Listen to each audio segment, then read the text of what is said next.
হয়ে গেছে 7 মিনিটের মতো। না এখন আর 7 মিনিট 8 মিনিট নাই তো, কারণ কি এখন ইউটিউবে দিতে হবে, ফেসবুকে। ও তাহলে এডিটিং করে দেন। আচ্ছা নতুন করে দেন, নতুন কাটেন, কেটে আবার দেন। না দেয়া হয়েছে, আপনি তো ওকে করলেন না। আচ্ছা এই, আমার তো দেখেছি। আচ্ছা লক্ষ্য করো, তাহলে প্লিজ খেয়াল করো, হচ্ছে কি খেয়াল করো, দিসটা হচ্ছে কাছের, কাছের কোনো বস্তুবাচক নামের পরিবর্তে ব্যবহার হয়, ঠিক আছে? আচ্ছা সেটা হচ্ছে দিস। আবার কাছের কোনো বস্তুবাচক নামগুলোর পরিবর্তে অর্থাৎ প্লুরাল, তখন দিস, THEAC, দিস মনে থাকবে। আচ্ছা আবার দূরের সিঙ্গুলারের ক্ষেত্রে ব্যবহার হয় দ্যাট, এটা ডেমনস্ট্রেটিভ প্রোনাউন। আবার দূরের প্লুরাল ব্যবহার হয় তখন দোজ। তাহলে দিস, দ্যাট, দোজ, পার্থক্য বুঝলাম? তাহলে এগুলো সবই আমাদের নামের বস্তুবাচক নামের পরিবর্তে ব্যবহার হয়, তাই না?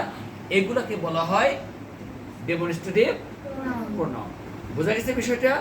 এরপরে আসছে হচ্ছে ডিস্ট্রিবিউটিভ প্রোনাউন। যদি কারো কোনো প্রশ্ন থাকে, বুঝতে সমস্যা হয় হাত উঠাবো। হ্যাঁ, ডিস্ট্রিবিউটিভ প্রোনাউন। ডিস্ট্রিবিউটিভ প্রোনাউনটা কেমন জিনিস লক্ষ্য করো, একাধিক নাউনের, মনোযোগ দেবা, একাধিক নাউনের প্রত্যেককে পৃথকভাবে বোঝানোর জন্য, পৃথকভাবে মানে আলাদা আলাদাভাবে বোঝানোর জন্য যে ওয়ার্ডগুলো ব্যবহার হয় সেগুলোই হচ্ছে ডিস্ট্রিবিউটিভ প্রোনাউন। অর্থাৎ অনেকগুলো নাউন একসাথে না বুঝিয়ে প্রত্যেককে আলাদা আলাদা করে বোঝানোর জন্য ওই নামের পরিবর্তে যে ওয়ার্ডগুলো ব্যবহার হয় সেগুলো হচ্ছে ডিস্ট্রিবিউটিভ প্রোনাউন। কেমন? এখন খেয়াল করো, হ্যাঁ ইচ, আমি বললাম খেয়াল করো, is girl of the class. Is, মনোযোগ দাও, is girl of the class has got prize. শ্রেণীর প্রত্যেকটি মেয়েই পুরস্কার পেয়েছে।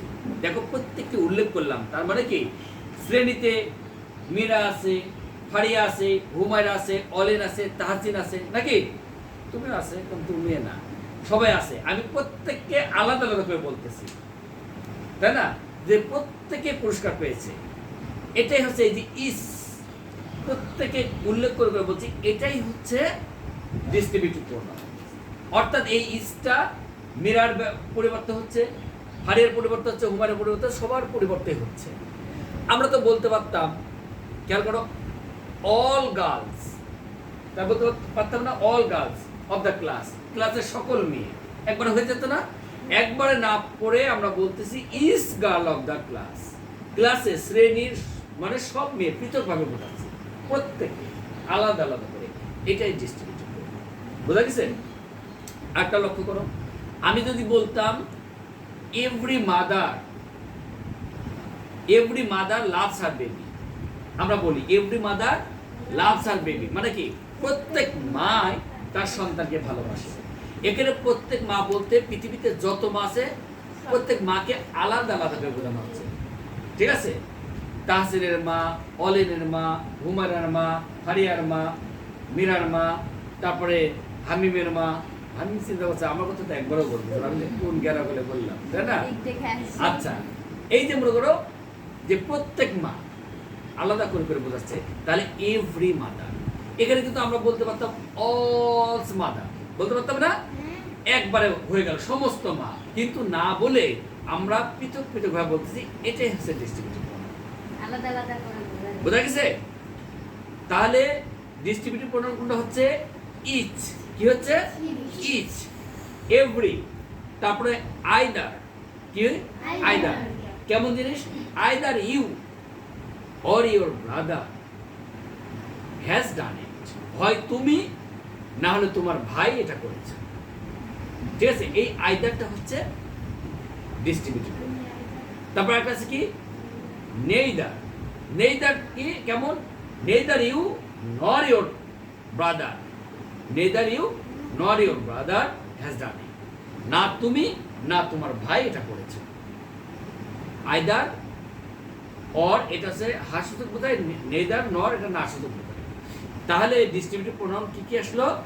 Each, every, either, neither. তাহলে আমরা কি এটা পরিষ্কার বুঝতে পেরেছি? এইগুলো হচ্ছে ডিস্ট্রিবিউটিভ প্রোনাউন। ওকে, এরপরে আসো ইনডিফিনিট প্রোনাউন। ইনডিফিনিট শব্দের অর্থই হচ্ছে কি বলতো, কে পারবে? বর্ণনা অনির্দিষ্ট। অনির্দিষ্ট অর্থাৎ যে ওয়ার্ডগুলো কোনো অনির্দিষ্টবাচক নাউনের পরিবর্তে ব্যবহার হয়, মাথায় রাখবা প্রোনাউন মনেই নাউনের পরিবর্তে ব্যবহার হবে। তাহলে যে ওয়ার্ডগুলো কোনো অনির্দিষ্টবাচক নাউনের পরিবর্তে ব্যবহার হয় সেগুলো হচ্ছে ইনডিফিনিট প্রোনাউন। এখন আমি বললাম, খেয়াল করো, গার্ল, লক্ষ্য করো, গার্ল মানে কি? মেয়ে, তাই না? এই গার্লের পরিবর্তে আমি যদি বলি এনি গার্ল, তাই না? আমি প্রথম বললাম গার্ল, রেজ ইউর হ্যান্ড, কে হাত উঠাবে? আচ্ছা, আমি নাম ধরে বললাম অলিন, রেজ ইউর হ্যান্ড, কে উঠাবে? আচ্ছা, এখন খেয়াল করো, আমি বললাম এনি গার্ল কাম হিয়ার, যে কোনো মেয়ে এখানে আসে, কে আসবে? যে কেউ আসবে, তাই না? আমি কি নির্দিষ্ট করে বললাম? এই এনিটাই হচ্ছে ইনডিফিনিট প্রোনাউন। বুঝা গেছে? এনিটাই হচ্ছে ইনডিফিনিট প্রোনাউন, কারণ এনি আমি নাম ধরে বলছি না, যে কোনো। আর এনি বলতে এই এনিটা ব্যবহার হবে যে কোনো ব্যক্তির পরিবর্তে, সেটা হচ্ছে গার্ল হতে পারে, সেটা হচ্ছে বয় হতে পারে, সেটা ম্যান হতে পারে, যে কোনোটার পরিবর্তে এনি প্রোনাউনটা ব্যবহার হয়। এটাই হচ্ছে ইনডিফিনিট প্রোনাউন। তারপর আমি বললাম মেনি বয়েজ, খেয়াল করো, many boys were present in the field, অনেক বালক মাঠে উপস্থিত ছিল। অনেক বালক বলতে কি নির্দিষ্ট বললাম? না, অনির্দিষ্ট। অনির্দিষ্ট। তার মানে এইগুলো দেখো, এনি, মেনি, সাম, এগুলা সবই, এগুলা সবই ইনডিফিনিট প্রোনাউন। পরিষ্কার? তো আমরা আজকে personal pronoun, demonstrative pronoun, distributive pronoun এবং ইনডিফিনিট প্রোনাউন নিয়ে আলোচনা করলাম। এর মধ্যে এই চারটার মধ্যে কারো কোনো প্রশ্ন আছে কিনা? তাই তো? আচ্ছা, এখন দেখি হামিম, তুমি বলো তো পার্সোনাল প্রোনাউনের একটা উদাহরণ বলো তো, শোনা। পার্সোনাল প্রোনাউনের একটা উদাহরণ হলো হয়ে গেছে? তুমি বলো তো পার্সোনাল প্রোনাউনের একটা উদাহরণ বলো।